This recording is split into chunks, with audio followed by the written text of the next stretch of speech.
शुक्रार 29 मार्च निमाणो शुक्रार। मुखेल वोळ।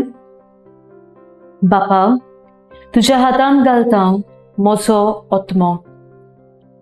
नियाळाक आदार। कोस्ट दुमाळो आनी लोजेचें मरण जेजू खुर्सार आप कुशीन स्विकारूंक कित्याक पडलें? कोणें जोर आपल्या इश्टां पासत आपलो जीव दिलो हाचे परस व्हड मोग कोणाक ना। सगळ्यां परस व्हडतें देणें ताणें आमकां दिलें।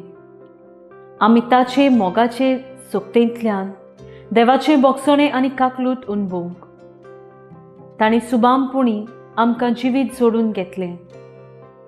खुर्साचें मरण जालें आमकां जिविताचें देणें।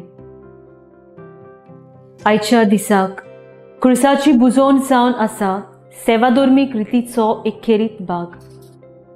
खरेंच खुर्साचो निरोप म्हणल्यार इबाड जातात तांकां एक पिशेपण, पूण तारण मेळटा तांकां म्हणजे निरोप, देवाची शक्ती। खुर्सार मरप रोमकारांक एक कास्तीचें फर्मोण जावन आसलें। थोड्यांक हो एक गूट जाल्यार थोड्यांक हें एक पिशेपण।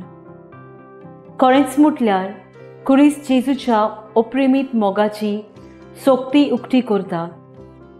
कास्तीची खुणां जाली जैताची खुणां। वर्साच्या वर्सा व्हडे भोक्तीन आमी जेजूचो कोस्टा मरणाच्या रितींत भाग घेतात। ही एक संदी आमकां नियाळूंक आमी कितलीं देवा सोरशिल्लीं पयस गेल्यार पासून तो आमचो मोग करता। जेजून आमकां सोडवून हाडली एकूच संदेश आयच्या दिसाचो आमी घेवया। देव आमचो मोग करता। म्हजो थाराव, पवित्रपणान जिवंक पावल मारून म्हजें जिवीत देवाचे स्वाधीन करूंक वावुरतलें।